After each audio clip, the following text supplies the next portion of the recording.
انت بتقول للمديرين الستات عندك مشكله معاهم. يعني ده كلام انا قلته، ده كلام غلط تماما انا اللي قايله. بس انا احسن مدير اشتغلت معاه كان واحده ست، كانت احسن حد انا اشتغلت معاه في حياتي. مالهم جنزي معاك؟ لا انا هعيط دلوقتي بقى، ركبوا لنا افكتات هنا.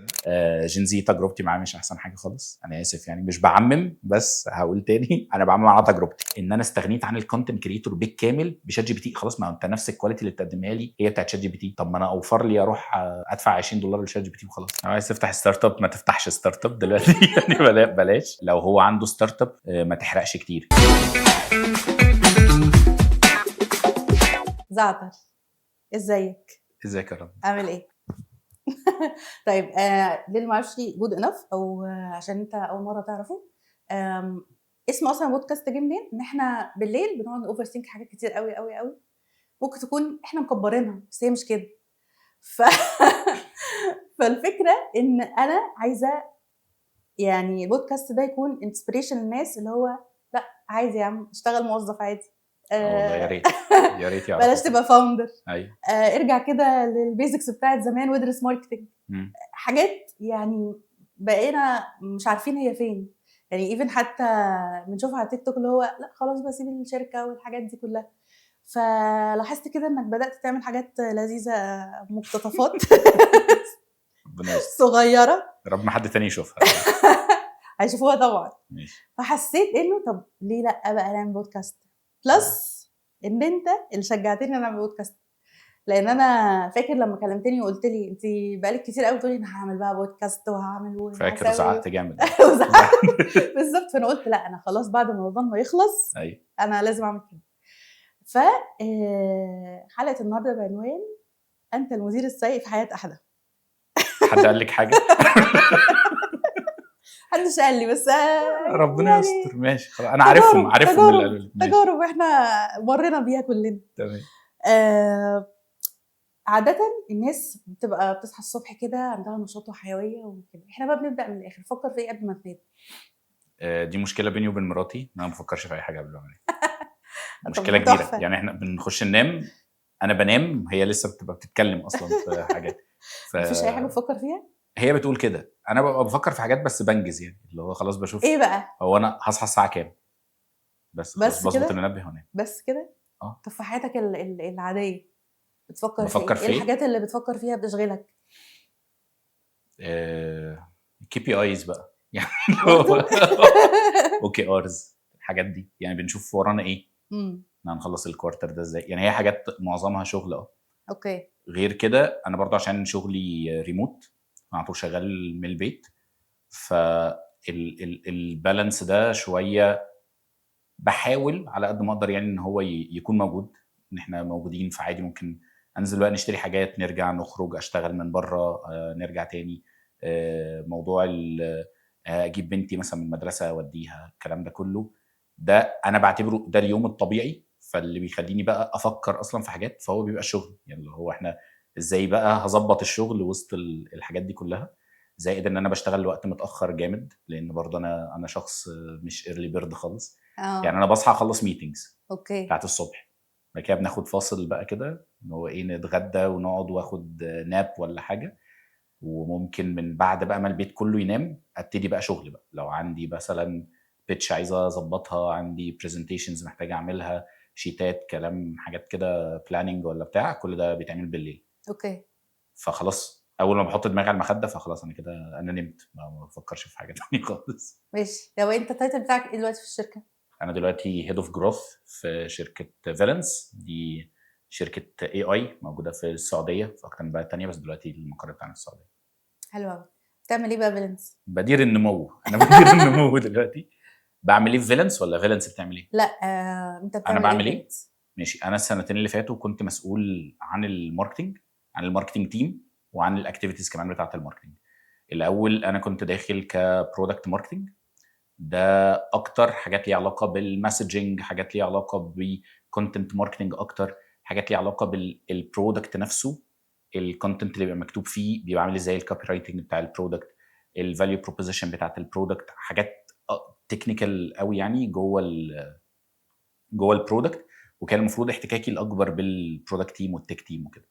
بعد كده التايتل بعد سنه تقريبا كبر بقيت هيد اوف ماركتنج، بقيت ماسك اكتيفيتيز اكتر بقى، سوشيال ميديا، الديجيتال بشكل عام، الاكتيفيتيز كمان الاون جراوند، الاكتيفيشنز، الايفنتس، الكلام ده كله. والحمد لله عملنا شغل كويس جدا يعني انا والتيم الحمد لله.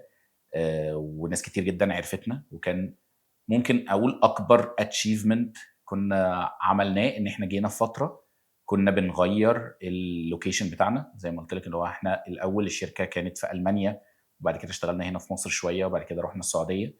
فان احنا نقنع الناس ان احنا شركه سعوديه ده كان اكبر تشالنج، خاصه ان انا كنت جربت ده وانا جزء من تيم في شركه قبل كده، والموضوع ما نفعش خالص. ان احنا نغير التون اوف فويس وبتاع، وان احنا نبان ان احنا يا جماعه ده احنا اصحابكم يعني ابن خالتكم وبتاع، ما ينفعش الموضوع. فممكن يبقى اكبر اتشيفمنت كهيد اوف ماركتنج ان احنا في السعوديه الحمد لله بقى لينا بريزنس قوي جدا. الناس كل اللي في الايكو سيستم بتاعنا اللي احنا مهتمين ان هم يبقوا عارفيننا وعارفيننا ان احنا شركه سعوديه.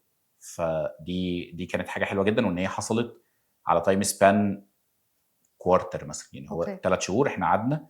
ودي كانت حاجه بقى حلوه جدا ان هو كيس ستادي حتى الشباب نفسها اللي شغاله معانا، اللي هو ان احنا عملنا بلاننج كويس، عملنا الاستراتيجي، نزلنا اكشن بلان، عملنا الحاجات على اخر الكوارتر لقينا الامباكت بتاعها، فكانت جميله جدا. بس ولسه اول الشهر بقيت هيد اوف جروث، فالمفروض في اكتيفيتيز ثانيه بقى اكتر ليها علاقه بالحاجات الكوميرشال، الحاجات السبورت، الكاستمر سيرفيس، ابديتس على البرودكت نفسه، عشان نحاول نكبر من قاعده العملاء يعني بتاعتنا. وبس مدير ربنا النمو يستر يعني. فعلا. ربنا يستر بالظبط، اللي هو يلا عايزين ننمو بقى، فاحنا عايزين. طب هقول لك على حاجه بقى. فاكر زمان في الجريك كامبس لما كنا كل الستارت ابس موجودين ودول احسن ستارت ابس اليت وكده؟ دلوقتي الموضوع اختلف شويه. يعني ما بقاش الستارت اب معناها بمعنى الستارت اب، ليها معنى تاني. فلو انت في حد دلوقتي بيسمعنا سواء عايز يفتح ستارت اب او هو عنده ستارت اب، قول له الحقيقه. عايز تفتح ستارت اب ما تفتحش ستارت اب دلوقتي يعني بلاش. لو هو عنده ستارت اب اوريدي ما تحرقش كتير، يعني ما تحرقش دي برضو كلمه ستارت ابويه قوي. لو احنا كان حتى عندنا زمان في ستارت اب ما كنت شغال فيها، كان عندنا المصطلح ده، احنا ده كان كي بي اي علينا، اللي هو احنا هنحرق قد ايه، احنا البيرن ريت بتاعنا قد ايه، هنحرق ادز ولا فلوس ولا هنحرق تيم فلوس قد ولا ايه، هنحرق فلوس قد ايه، سواء بقى على الادز على التيم على ايا كان. فانا فاكر ان ساعتها احنا كنا عملنا ميتنج كبير كده، ان هو احنا ايه يا جماعه، مثلا احنا بنصرف $100,000 بيخش لنا $20,000، فاحنا بنحرق 80%. احنا بس عايزين نحرق 50%، ده التارجت بتاعنا نحرق 50%. احنا نصرف $100,000 يجي لنا $50,000. فما تحرقش الموضوع دلوقتي، مش زي من 7-8 سنين مثلا، اللي هو كانت بقى ايه الموضه بتاعت اللي هو يلا انا ستارت اب فاوندر وبتاع ويلا نعمل كده. ولا حتى بقى الانفستورز بيحطوا فلوس في الستارت ابس زي زمان. دلوقتي لا، بقوا حذرين اكتر. دلوقتي الديفالويشن بتاع العمله كمان مأثر بشكل كبير على الانفستمنتس اللي بتتحط، خاصه هنا في مصر. يعني الناس بقى شايفه الايكو سيستم بقى عامل ازاي، والستارت ابس بتخش في حيطه فين بالظبط. فلو انت شاطر فعلا وذكي وعارف تدير تيم كويس وعندك فكره فعلا كويسه وبرودكت فعلا الناس محتاجاه، حاول تمانج الكلام ده باقل ريسورسز ممكنه. ان هو ايه اللي فعلا ينفع يطلع الموضوع ده للنور، هو MVP يعني. بعد كده خلاص هو يكبر نفسه بنفسه. خلاص احنا مثلا دلوقتي عندنا 10 عملاء بنخدم عليهم انسان واحد موجود في الستارت اب دي. لما يبقوا 20 يبقى هاير واحد تاني، ما نقعدش نعمل اوفر هايرنج عشان ايه عايزين نكبر فنجيب التيم من الاول. ما فيش منه ده. تيك توك بقى وكده وحاجات زي دي ما بعتمدش انا الكلام ده والله خالص يعني. حتى وانا كان عندي سو كولد ماركتنج ايجنسي يعني انا جايه لك ما كنتش بعتمد الكلام ده خالص، اللي هو طيب. لا ماليش في الحاجات دي خالص. طيب زعتر انت كان عندك ايجنسي اسمها زعتر ايجنسي، بس انت ما كنتش بتقول لها ايجنسي علشان ما تقوليش ايوه هي مش ايجنسي ده تيم. ايوه فضلت تقول عليهم كده يا جماعه ده ايجنسي ده تيم. حد زيك دلوقتي كان يفكر هو طب ما هي بتكبر وفيها كلاينتس في تيم موجود وخلاص الدنيا تمام، فليه بقى اروح ابقى موظف تاني؟ فعكس كل اللي الناس بتقوله اللي هو ليه تشتغل عند حد ما تشتغل براحتك من على البحر، من على الحاجات اللذيذه دي. فقرار جريء ان انت بعد ما تكون اوريدي يعني دقت طعم الفام اللي هو ايه الفاوندر، تيجي تقول لا والله انا هشتغل بقى تقول ويبقى طعم ايه؟ انا ليا. شعري شاب انا شعري لا لا في ناس بتفضل للاخر مكمله خلاص انا مش عايز. لا خالص، يعني مش عارف انا ممكن في ناس زيي ولا لا، بس انا عمري ما كنت بحلم ان انا يبقى عندي شركه ولا ان انا ابقى مدير ولا الكلام ده كله. بخاف جدا من الموضوع ده جدا، يعني بخاف يبقى في ناس متعلقه في رقبتي كده وهجيب مرتباتهم منين وافضل اجري بقى ورا الكلاينتس وبتاع. ما احبش اعمل ده خالص. احب اعمل ده حد بيديني مرتب بس. يعني طول عمري طموحي ايه؟ ابقى مرتب كبير اكيد بس ابقى موظف كبير. بس ان انا افضل اترقى ابقى موظف كبير والدنيا تبقى تمام. موضوع زعتر ده نفسه اصلا جه منين؟ جه ان انا طول عمري متعود جنب الشغل بعمل حاجه تانية، جنب الشغل بعمل حاجه تانية. اول ما ابتديت شغل اصلا كنت بادئ بارت تايم وبعد كده فريلانس وبعد كده فول تايم، وجنب الفول تايم ده كنت بشتغل حاجه بارت تايم وحاجه فريلانس، وبعد كده جنب الفول تايم حاجه فريلانس، جنب الكليه كمان عشان كنت لسه بدرس وانا بشتغل فول تايم. فكان دايما يومي كده مسحوم بشكل معين. فما بقيتش بعرف اعمل حاجه واحده بس. لو بعمل حاجه واحده بلاقي نفسي ما بعرفش اعملها، ما بعملهاش، بكسل، بنام، بيحصل حاجه. لغايه لما في سنه من السنين مش عايز اقولها عشان ما يتعرفش انهي شركه، اشتغلت في مكان الحمد لله كان المرتب كويس جدا جدا، اكتر من اللي انا كنت باخده في كل الشغلانات دي مع بعض. فقلت خلاص اريح نفسي شويه واقعد واشتغل من 9 ل 5 واقعد بقى ايه انام بالليل مرتاح وبتاع والدنيا تبقى لذيذه. فربنا ما اردش ان انا اكمل في الشركه دي كتير، وكان بقى موقف صعب جدا ان انا الحق الاقي شغل تاني بسرعه يكفر بقى مصاريفنا واقساطنا والحاجات دي كلها. وما كنتش حابب ان انا اتحط في الموقف ده تاني بقى. يعني اللي هو دايما يبقى عندي حاجه على جنب بتجيب لي فلوس كده شغاله جنب الشغل الاساسي. فمن وقتها قررت ان انا مش هقول لحاجه لا. يعني اللي هو اي كلاينت يجي لي عشان حاجه بروجكت بيزد فريلانس، اي حد عايز حاجه على جنب مش هقول له لا.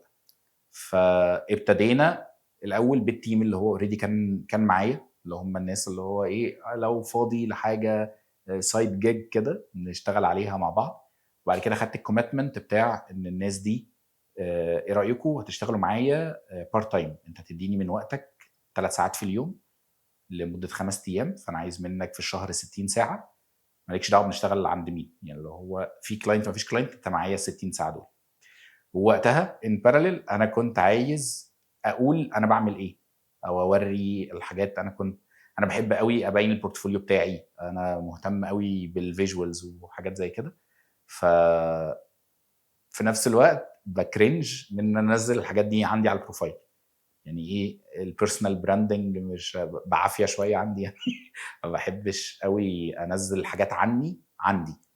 فقلت اعمل ايه؟ فكره ذكيه، اعمل بيج اسمها زعتر برضو وانزل عليها الحاجات دي، وتبقى هي اللي بتعمل بيرسونال براندنج سام هاو، بس بعيد عن الاكونتات بتاعتي انا الشخصيه. والاكونتات بتاعتي انا الشخصيه عادي دي بقى اللي عليها صحابي وعيلتي وبنهزر وننزل كوميكس وحاجات زي كده. فالتيم بتاع زعتر بقى بيشتغل على الاكونتس دي عشان نقدم بقى فاليو، نقول للناس حاجه، نوريهم كيس ستادي فعلا احنا عملناها مع كلاينتس قبل كده وهكذا.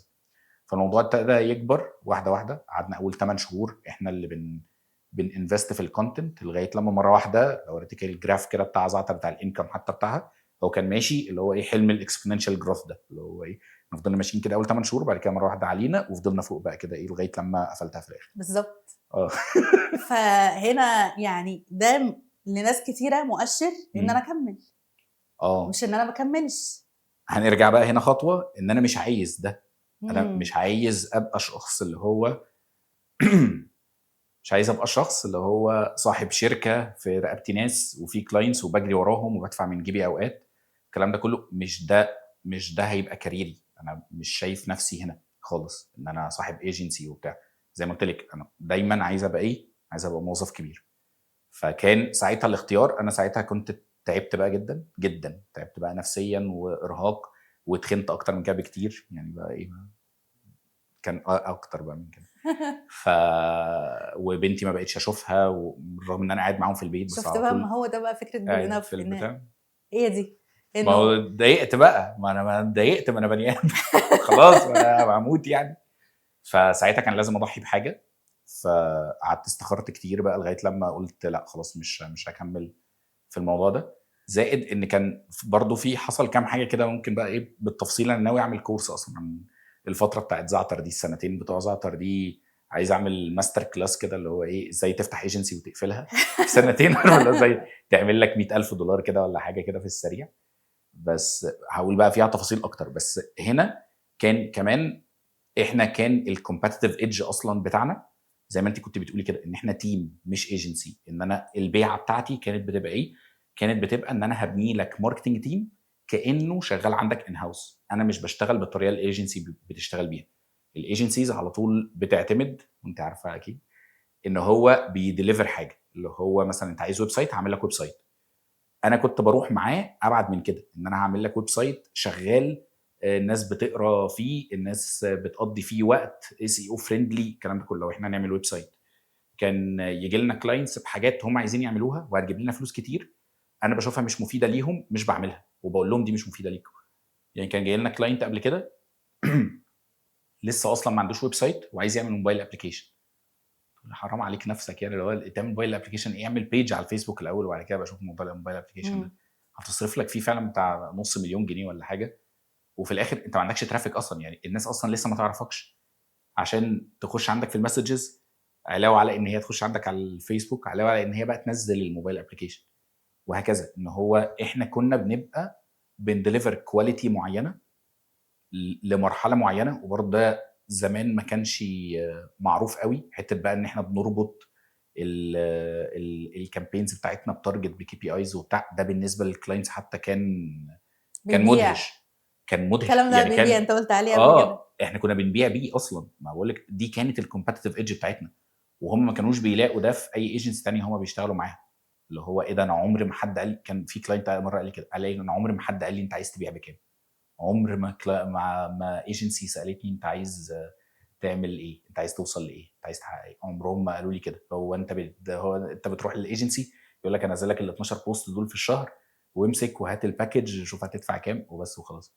ف في الاواخر ابتديت احس ان ده اوفر كمان بالنسبه لي، ان انا منتين الكواليتي دي مع التيرن اوفر بقى كمان اللي بقى يحصل، والناس اللي بقت تتبدل، والهايرنج اللي المفروض كان يحصل بقى بعنف عشان الكلاينتس بتكبر وبتاع. فمش عارف امنتين الكواليتي دي، فهتحول لايجنسي بقى بجد. اللي هو هنبقى بنعمل ايه؟ هنبقى بنعمل تمام بس انا مش هبقى مبسوط. فقلت خلاص اقفل عالي بقى، اللي هو ايه، خلاص احنا نروح للكلاينتس نقول لهم احنا مش هنكمل، احنا معانا شهرين نوتس، نشوف ايجنتس تانية ونعمل لها هاند اوفر، واحنا معاكم لغايه لما انتوا تقولوا احنا تمام، بس عشان تيجي مننا احسن ما تيجي من الكلاينت. بس وكان في تفاصيل كتير بقى في الموضوع، بس هو ده الملخص يعني. اللي هو انا اصلا مش عايز ابقى ده، زائد ان عشان نمنتين الكواليتي يعني. استر يا رب، انا مش عارف نظرتها شريره قوي. ليه بقى نظرتي شريره في السؤال ده؟ ليه؟ عشان انا شفت الفيديوهات بتاعتك انت بتقول للمديرين الستات عندك مشكله معاهم، لا ما مع عنديش. ان ماشي. استنى بس السؤال ما خلص. التيم البنات بتحب تشتغل معاه ازاي ماشي. بقى؟ يعني ده كلام انا قلته، ده كلام غلط تماما انا اللي قايله. هتتحاسب عليه دلوقتي. ماشي يلا نتحاسب حاضر. مش عارف، حسيت ان هو عارف حوار صريح جدا جدا. سمعت المزيكا. سمعت المزيكا وفاء كده. الكلابي. ايوه بالظبط. طيب ماشي، مش كل، انا ما قلتش ان كل المديرين الستات بتوعي كانوا بعضهم. وحشين. بعضهم طبعا لا بشاعه يعني. انا شفت حاجات في الشغلانه دي والله من المديرين ستات ورجاله يعني الاثنين، بس كان الستات اكتر يعني. بس انا احسن مدير اشتغلت معاه كان واحده ست، بالرغم ان انا ما اشتغلتش معاها شهر على بعضه. بس كانت واحده ست يعني، كانت احسن حد انا اشتغلت معاه في طب حياتي. ما كانش احسن حاجه؟ كتير بقى، عايز تسمعي ايه؟ اديني بقى، احكي لك بقى. يعني اديني بوينتس كده ايه اللي ما كانش بيعجبك فيه. ما هو ما كانش موضوع ان هي ست يعني، هي ما كانتش وحشه لكونها ست، ايوه بس هو صدفت ان هي هي ان هي واحده ست. فانا قلت ان هو بقى مره مديرتي، انا عشان كان في الفيديوز بقعد اقول ايه مره مديرتي، فلقيت ان الموضوع مديرتي ده اتكرر كتير. كتير قوي. فلا انت عارف ده لو في تايمر اللي هو 1 كم مره قلت فيها مديرتي. ايوه بس لا، كان في مواقف كتير. مديرتي بتبقى دي تحديدا. ايه المشاكل اللي يعني 1 2 3 كده، اللي هو مثلا مفيش اداره، مم. مفيش نوليدج، مفيش اداره للتيم، مم. بيتعين حد مش سكيلفul انف يعني. ماشي. برضو ده مش تعميم على مش تعميم، المديرين بس ولا المديرين الستات. انا هقول اللي انا شفته. انا مديرتي دي مثلا كانت بتعمل اللي انت قصدك عليها، عشان اقول اسمها. كانت بتعمل ايه، او كانت بتعمل ايه قبلها. هي ما كانتش من باك جراوند ماركتنج اصلا. فهي فاهمه بزنس، عارفه الدنيا، معاها فلوس، فهي كو فاوندر وانا بريبورت ليها المفروض. فكان كل حاجه غلط ممكن تحصل في تيم ماركتنج هي بتحاول تعملها. ان هو بقى ان احنا مش بنمشي على البيست براكتس، ان هي عايزه تمشي رأيها وخلاص، عايزه بقى ترجع تخترع العجله من الاول، نشوف بقى نجرب ويا صابت يا خابت وبتاع. مفيش ميثودولوجي واضحه ماشيين بيها، مفيش استراتيجي ماشيين عليها. حتى الكي بي ايز لما بنيجي نحطها، انا ببقى حاطط نسختي من الكي بي ايز، هي بتحط حاجه تانية. بعد كده سي او يجي يزعق لنا احنا الاثنين، اللي هو ليه ما عملتوش ده، فاقول له والله هي اللي حطاها، اللي هو اروح اكلمها انا مالي. فحصل بينا مشاكل كتير بسبب الموضوع ده. عكس بقى التيم البنات. البنات انت كنت قلت كده على ستيتس برضه على الفيسبوك، البنات اللي هو بص التيم البنات اخطر بكتير من الولاد. ماشي. يعني مش متاكد ان انا قلت كده بالظبط، لا، بس انا يعني خدت خليني هقول بالي. تصريح اقوى دلوقتي. ان الستات في الشغل يا جماعه دلوقتي احسن من الرجاله 100 مره. ليه؟ بحس ان الرجاله خدوا موضوع الشغل ده فور جرانتد، اللي هو كده كده الراجل، انا كده كده بشتغل وانتي روحي على المطبخ ومش عارف ايه. ف... فبقوا يكسلوا يتعلموا، بقوا يكسلوا يشتغلوا بضمير. بقى خلاص ده اللي عندي بقى، واذا كان عاجبكم. الستات مش كده. الستات انا عندي برضو سؤال اساسي في اي انترفيو، خاصه لو لبنت، اللي هو احنا بنشتغل ليه اصلا؟ يعني انت بتشتغلي ليه؟ فخاصه بقى انا كمان ان انا بهاير تيمز بقى، ممكن مش في مصر وبتاع، فناس ممكن تبقى مش محتاجه ان هي تشتغل اساسا، اللي هو هي غنيه مثلا او من عيله غنيه او بتاع. انت بشوفك بتشتغلي ليه يا بتعمل بنتي؟ لاف لحاجات ناس. ايوه يا بنتي، انت بتشتغلي ليه يا بنتي؟ انت ايه اللي جايبك هنا؟ فمن اكتر الحاجات اللي فعلا البنات بتشتغل عشانها هي تبقى عايزه تعمل حاجه لنفسها. انا بشوف ان ده اكبر دافع في الشغل اصلا، ان هو ان تبقى عايز فعلا تحقق حاجه. لو انت بس بتشتغل عشان تاخد مرتب وتصرف على نفسك واهل بيتك والكلام ده، ده عظيم، مش هتترقى بقى. يعني هو ده حلو جدا، هتفضل زي ما انت كده، اللي هو انا بشتغل وعلى قد فلوسكم مش عارف ايه. مش تعمل حاجه زياده، مش هتاخد من وقتك الفاضي تتعلم حاجه زياده عشان تروح في الشغل فتترقى. مش هتاخد من وقتك فتروح تعمل MBA. فلو انت بس عايز فلوس بس، مش هتعرف تتطور. الا لو انت عايز تحقق فعلا حاجه لنفسك، عايز تكبر، عايز تبقى شاطر، عايز تبقى مدير، عايز تبقى مش عارف ايه. شايفه كومنتس فالبنات من الكومنتات اللي على تيك توك مم. واحنا بننزل الريل، بيقول لك ما انت ما تعرفش حاجه عن المسؤوليات، ما احنا بنشتغل كذا شغلانه، هتعلم امتى؟ سيم يا اسطى والله. ماشي. مش عايز ابقى بنظر، بس ما اظنش ان في حد اشتغل في حياته عدد الساعات اللي انا اشتغلتها. تمام. ومش تنظير بس ايه. وبرضه انا ما نزلتش برضه اشتغلت في العتاله. يعني انا ما كنتش بشيل زلط عادي، انا كل ده قاعد شغال في اوضه في تكييف وبتاع. بس انا اوقات كنت بنام مثلا ساعتين في اليوم وبتاع. اوقات ممكن قليله، يعني ممكن ده سنه مثلا من حياتي وبتاع. بس ده اثر معايا بعد كده، ان انا ما كنتش بكسل اخد اي كورس جديد مثلا، ما كنتش بكسل اخد اي سيرتيفيكت محترمه. جيت انا في بدايه حياتي، يعني انا متخرج من الجامعه تيم ليد اصلا. كان معايا ساعتها سيرتيفيكتس من جوجل ويوتيوب وميتا. كنت بدرس في ميتا، كنت بدرس في مهارات من جوجل. ده وانا لسه متخرج. وقت الجامعه كنت عامل ازاي؟ عادي. كنت يعني سقطت سنه واحده، انا اسف يعني، بس ايه. بس كنت تمام وبنجح وبسافر وبروح واجي وفي انشطه طلابيه وتطوع. كنت بريزيدنت في احد الانشطه الطلابيه وبتاع. وكنت بشتغل بارت تايم جنب شغلي الاساسي. يعني في سنه من السنين كانت 2018 تقريبا، 2017 2018 دي، انا كنت بشتغل 3 شغلانات بالظبط كده. كنت بشتغل فول تايم، كنت بشتغل بارت تايم، كنت بشتغل حاجات فريلانس كتير، كنت بدي تريننجز كتير والفريلانس بيزس برضو مع سفارات. كنت في الكليه. وانا اسف ان انا هستخدم الكارت دلوقتي، كليه هندسه. انا بحاول طول المده ان انا ما اقولهاش والله، بس انت اللي قلتي لي بقى، اللي هو الناس في الكومنتات تقول انا كنت في هندسه كمان يا جماعه. هتموتوا ما انا تقدروش. لا لازم، معلش بقى ما تنظرش بقى، انا معلش كنت في الكليه. في الوقت ده ما كنتش ساعتها شايف ان انا حتى المفروض ان انا اكسل او انام او اقعد وبتاع. بالعكس، اللي هو عندي وقت فاضي، طب ما اذاكر. وبرضه اللي هو بقعد مع اصحابي على القهوه وبنقعد وبتاع، بس هيجي على حساب حاجه تانية. هي الفكره بس ان هي في التوازنات دي. انا وقتها ما كنتش احسن حاجه برضو، ما كنتش بني ادم كويس قوي، كنت بضحي بوقت العيله مثلا، ان هو ما كنتش بقعد مع اهلي كفايه، كنت بضحي بصحتي كتير زي دلوقتي برضو، اللي هو عادي ممكن اجي على نفسي، ممكن اجي على عيلتي بس عشان اتعلم حاجه جديده، اروح اشتغل في حاجه مختلفه واخد فلوس اكتر وبتاع. فدلوقتي شويه الحمد لله مرتاح اكتر، ان انا جربت حاجات كتير قوي زمان، وده كده انا بكلمك على الماركتنج بس، انا جربت اشتغلت HR قبل كده، جربت سيلز، جربت حاجات كتير عشان اوصل اصلا ان انا طب ما انا شاطر ماركتنج واشتغل في الماركتنج. ف دلوقتي برضو حتى اللي بيقول انت ايدك في الميه واحنا بنشتغل وبننزل وبنشيل طوب وبتاع، ماشي صح، متفهم والله، يعني مش عارف طب اقول ايه يعني، ما اعرفش. ماشي، نخش بقى على الترند. أشطر. بتعمل بيلر كده، كونتنت بيلر اسمه جينزي. ماشي. مالهم جينزي معاك؟ جينزي احكي لي، معايا، لا احكي لي. تجربتي. انا دلوقتي منى الشاذلي بقى. خلصنا فقره وفاء الكيلاني دلوقتي. لا انا هعيط دلوقتي بقى، ركبوا لنا افكتات هنا دموع. جينزي تجربتي معاه مش احسن حاجه خالص، انا اسف يعني، مش بعمم بس هقول تاني، انا بعمم على تجربتي، انا كل اللي انا اتعاملت معاهم، مش كل اللي انا اتعاملت معاهم، معظم اللي انا اتعاملت معاهم هقول ديسكليمر، نتيجه لظروف جيلهم وطريقه تعليمهم وطريقه الكونسومشن بتاعتهم للميديا وبتاع، بقوا يشتغلوا بطريقه مختلفه خالص عن ما انا بشتغل تحديدا. اوكي. بيبقوا مش عايزين يسمعوا فيدباك، مش عايزين يتعلموا، مش عايزين حد يدوس لهم على طرف، مش عايزين يتضغطوا، مش عايزين اي حاجه.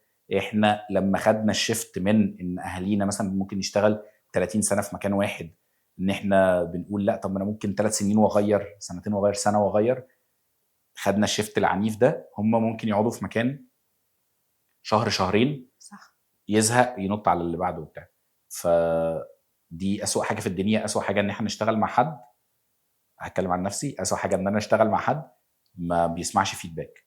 ما بيسمعش مش معناها ان هو بيسيبني ويمشي، ما بيسمعش دي اللي هي ما بياخدش بتقول له فيدباك الكلام بس ما ويانلايز بتطبقش. ويقعد يطبقه، يعني ما فيش حد كده، الا ممكن 2 في حياتي اللي اشتغلت معاهم جينزي وبيسمعوا الفيدباك وبيشتغلوا بما يرضي الله وقاعدين وتمام، ولغايه دلوقتي شغال معاهم.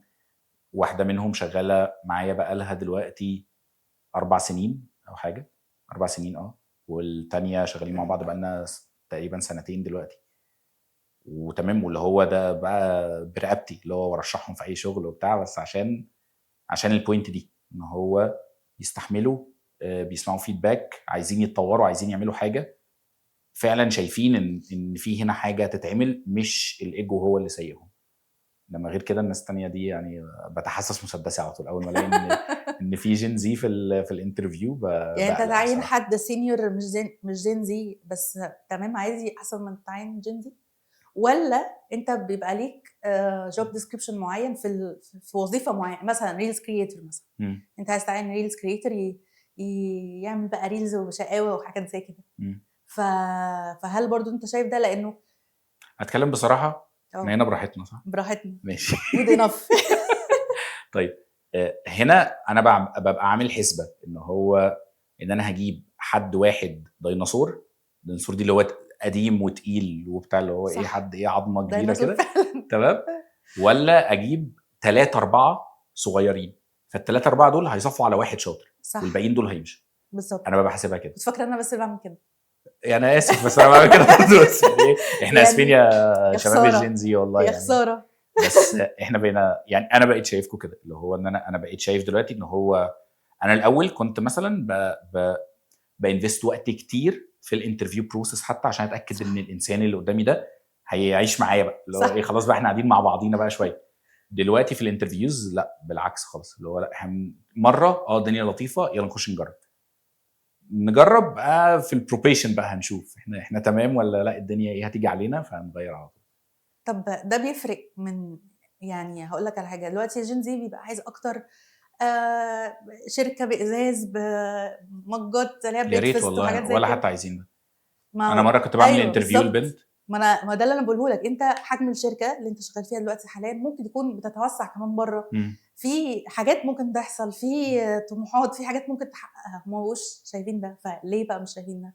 هقول لك والله لسه افتكرت دلوقتي، كان في بنت بعمل لها انترفيو، كانت شغاله في واحده من اكبر 3 ايجنسيز في مصر، وعايزه تسيبها او سابتها، يعني هي استقالت ودلوقتي تعمل انترفيوز، فانا كنت بعمل لها انترفيو. فليه يا بنتي سبتي البتاع دي؟ من هنا لهنا اللي اكتشفته ان هي زهقت، اللي هو اللي هي بتقوله انا مفيش حاجه تانية اتعلمها، ما خلاص ان هي ايه قفلت اللعبه في الايجنسي دي. فساعتها انا برضو ايه للاسف استخدمت كارت ما بحبش الناس استخدمه، بس يعني ده حطمت البنت خالص. حطمتها خالص، عارف اللي هو انا حطمتها خالص، اللي هو ايه طب وريني شغلك كده بقى، يعني اللي هو انت دلوقتي بقى قفلتي الجيم بقى وبتاع، وريني طيب الشغل ده. فوريتني شوفها تك تك تك تك، طلعت لها القطط الفطسانه يعني في البتاع في شغلها. فاللي هو انت بقى عايز تمشي ليه؟ يعني اللي هو انا بقيت انا اللي في الانترفيو بقنعها اللي هو انت مش هتلاقي اجي مكان مكانك. زي ده. فعلا والله لا انت مش هتلاقي مكان زي ده يا بنتي، ليه بتعملي كده؟ بس عشان فعلا هم يا باشا انا زهقت، انا قعدت يا لا 6 شهور 6 شهور في مكان ده ايه كتير قوي، ده ما قعدتش مع ابويا كده. فنروح بقى نشوف حته ثانيه نتعلم فيها وتشالنجز جديده وبتاع، مش عارف برضو مين اللي قايل لهم على التمبلت دي بتاعت من تشالنجز زمان واحنا جديده بنقول وبتاع. عامه لما اكون مديرنا مش قد كده اه نقول بندور على تشالنج بدور على جديد. تحدي جديد. تحدي. مش عارف بنحس ان احنا عايزين بقى نعمل حاجه مختلفه. ما اعرفش، انا عشان زي ما قلت لك انا ايام الجامعه كنت في ستودنت اكتيفيتيز حتى كتير قوي مم. قوي قوي فوق ما انت تتخيلي، وفي هندسه وبره هندسه واعلام وتجاره، وكنت بص في كل حته. فكان معظم الوقت بيبقى دوري في الانترفيوز حتى، وكان ساعتها دي حاجه وحشه بس كنا بنعمل كده ان كان في 2 3 اللي بيعرفوا يغلسوا في الانترفيوز، انا منهم. مم.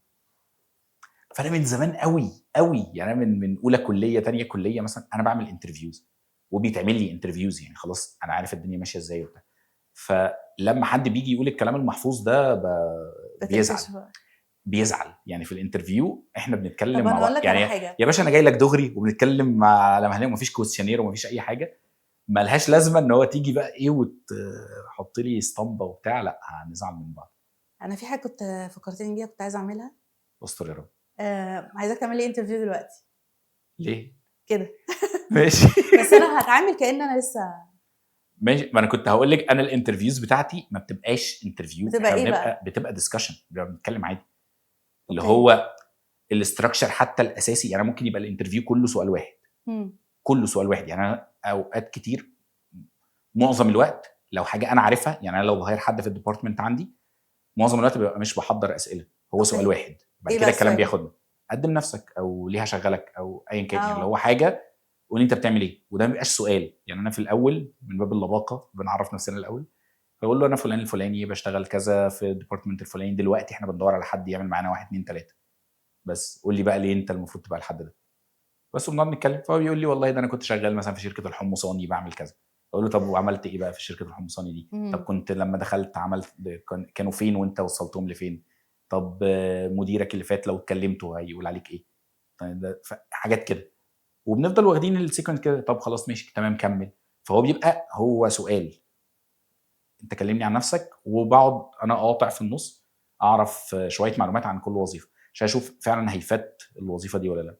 عشان انا فاكر ان برضو انا احلى انترفيو اتعمل لي كان برضو بالشكل ده، لو احنا قعدنا واتكلمنا وبتاع، وفي الاخر كان سالني سؤال دي بيقول لك في اول وظيفه ايفر اشتغلتها فول تايم. هو في الاخر جه قال لي لو في حاجه واحده هتفرقك عن كل اللي بيقدمه، لو كلكم نفس الكواليفيكيشنز لو كلكم نفس حاجه، بس في حاجه واحده هتفرقك، هي ايه؟ قلت له بص والله مش اجابه محفوظه ومش اي حاجه، بس ان انا فعلا بتعلم بسرعه، ان انا فعلا هتديني الحاجه هعملها لك. انا لغايه امبارح كان في حاجات في الجوب ديسكريبشن ما اعرفهاش اول مره اقراها، لو مم. جيت سالتني فيها دلوقتي هتلاقيني ايلون ماسك. فده انا هتديني تاسك هعملها ازاي هتشوف. وخدت الوظيفه فعلا، وجيت بعدها اول تاسك ليا في الشركه، اول تاسك ايفر اداني اللابتوب كده، قال لي بتعرف عملت قبل كده، كان اول حاجه مطلوب مني ماركت ريسيرش، قال لي عملت ماركت ريسيرش قبل كده؟ قلت له لا. قال لي طيب امسك اتعلم اعمل لي البتاع ده بس وخلاص. اسبوع وسلمته التاسك، ساعتها بقى جالي ريكوجنيشن جامد بقى، ومديرنا احنا الاثنين في دبي كلمني ومش عارف ايه، كانت حلو. قصه كده. فمش بحب الانترفيوز النمطيه اللي هو مم. كويشنير كده اللي هو ايه عرف نفسك، اه. ليه انت هنا، قول عارف اللي هو لي ايه نقط قوتك. الفيديوز اللي هي بتاعت لو ما عملتش السي في بتاعك بالاي تي اس مش هتتقبل. فلو بتضايق قوي من الحاجات دي. طب يعني موضوع ده السي في ليه؟ شويه مختلف عشان السي في بيعدي على ناس الاول، بيعدي على مكنه الاول، وبعد كده بيوصل لايد بني ادم اللي هو الاتش ار، بعد كده يعدي على اتش ار اكبر منه شويه، بعد كده يروح لحد التكنيكال.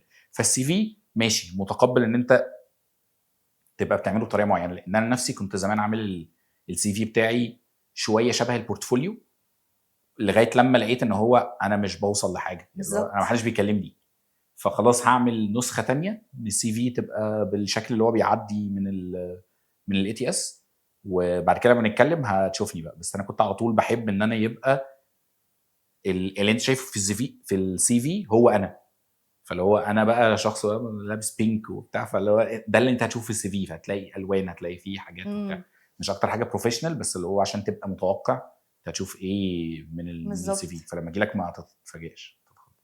في بص بوست البصه دي شريره قوي، اه والله في البصه دي بوست، شريره. عشان انا هقول لك ليه، عشان انا أيوة. عندي قصه مأساويه قوي. اتفضلي. كان في حد بيستقيل عني، فكتبت لي ميل بتقول لي الميل ده مكتوب بشات جي بي تي. حلو. فلما شفت البوست بتاعك وانت قلبها بتقول جامد. لهم بطلوا بطلوا تكتبوا بشات جي بي تي، ايوه ليه؟ ماشي، بجد. خلينا برضو نوضح الحقائق هنا. تمام، انا ما قلتش بطلوا تشتغلوا بشات جي بي تي، انا كان كلامي واضح ان هو يا جماعه يا كونتنت كرييتورز ما يبقاش شغلتكم ان انتوا ما تبقوش كونتنت كرييتورز وتبقوا برومت رايتر، ان هو ان انت مع الوقت هتلاقي نفسك مش بتتطور في كتابه الكونتنت، بتتطور في كتابه البرومتس. فلو انت معكش شات جي بي تي مش هتعرف تكتب حاجه، والمفروض دي السكيل الاساسيه بتاعتك.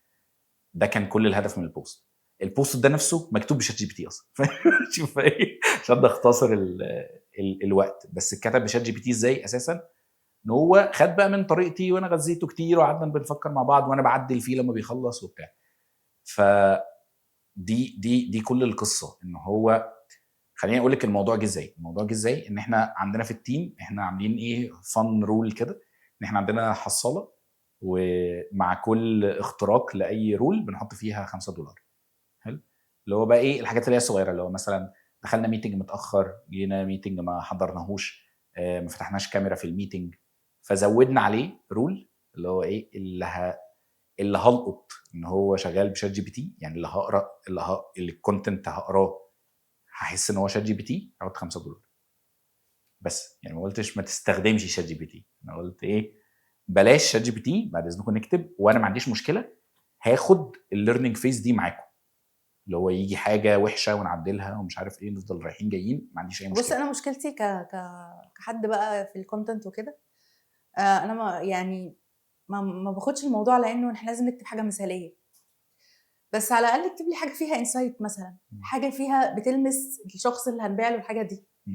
اللي بلاقيه اكتب لي 12 بوست راحوا رصينها لي في السلايد بجد.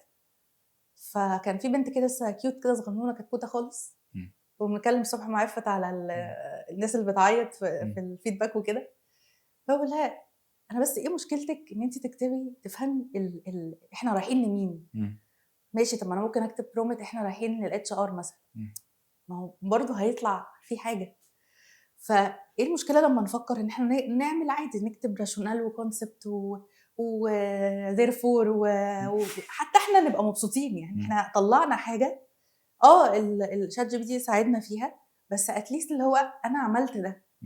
يعني زي كده الهاند ميد، لما انت بتيجي تعمل شغل هاند ميد بتبقى فخور بيه جدا، رغم ان هو اولا ممكن يكون سعره غالي، ممكن يكون بياخد وقت كتير، بس هو طالع منك فانت بتعمل حاجه شبهك. فمشكلتي مش في كده، مشكلتي ان انا لو واحد ما عندوش خبره وكتب على شات جي بي تي هيطلع له حاجه، ولو واحد عنده خبره هيطلع له حاجه برضه.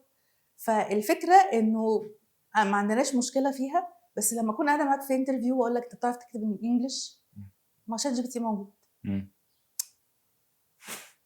طب ما انا هعملها، انا ممكن اكتب طب ما هو الكلام موجود، ده. طب روح عارف اللي هو طب ما هو موجود خلاص اتفضل. فطب ما ليه؟ ما هو موجود معايا انا كمان. بالظبط، ما ليه؟ ما هو انا لازم الاقي حاجه مميزه فيك تخليني انت الشخص المسؤول عن شات جي بي تي، بس برضه يعني في لازم يكون في تالنت، في حاجه مختلفه عن الناس تانية بتقدمها، كل الناس تعمل كده.